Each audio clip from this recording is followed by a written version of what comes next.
stays outside almost all year round. This time of year, the biggest struggle for Edmonton's homeless is often the never-ending battle with winter, leaving very little time or ability to focus on their mental wellness.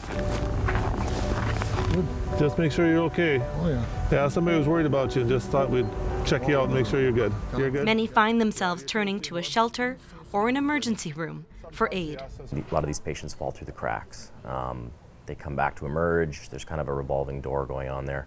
And what Catherine Dong tried to get started here was something that got in the way of that process and got these patients well, because what's keeping them in hospital, keeping them returning to hospital, has a lot to do with lifestyle and addiction, as well as homelessness and a lot of other social issues. Here at the Royal Alex, Catherine Dong created ARCH, a harm reduction approach to care.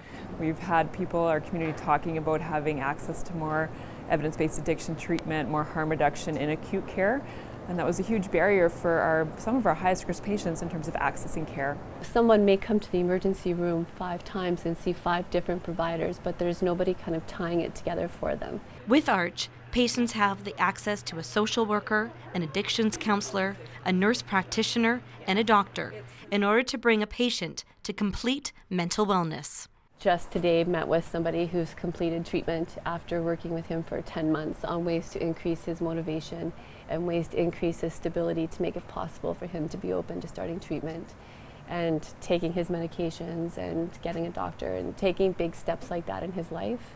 And that was really, really rewarding, because from now until when I first met him, there's been big changes.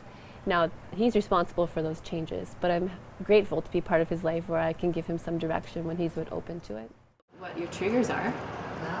This will now mean less hospital visits for that patient. However, that isn't the only area ARCH is making a difference. One of our big questions was, how could we do better at this site? How could we improve service delivery? How could we improve outcomes? And of course that meant talking to our patients and figuring out where the gaps were. We don't turn people down because they're disorganized. And we don't turn away people because they don't have health care, or because they've missed an appointment, or because we haven't seen them in 2 months. Or there's really no reason. Once you've been referred to us and we've done an intake on you, we'll still see you regardless of the state that you are in your life. These steps are changing the lives of patients and allowing them to prioritize their mental and physical wellness out of the cold and off the streets. In Edmonton, I'm Bianca Jade.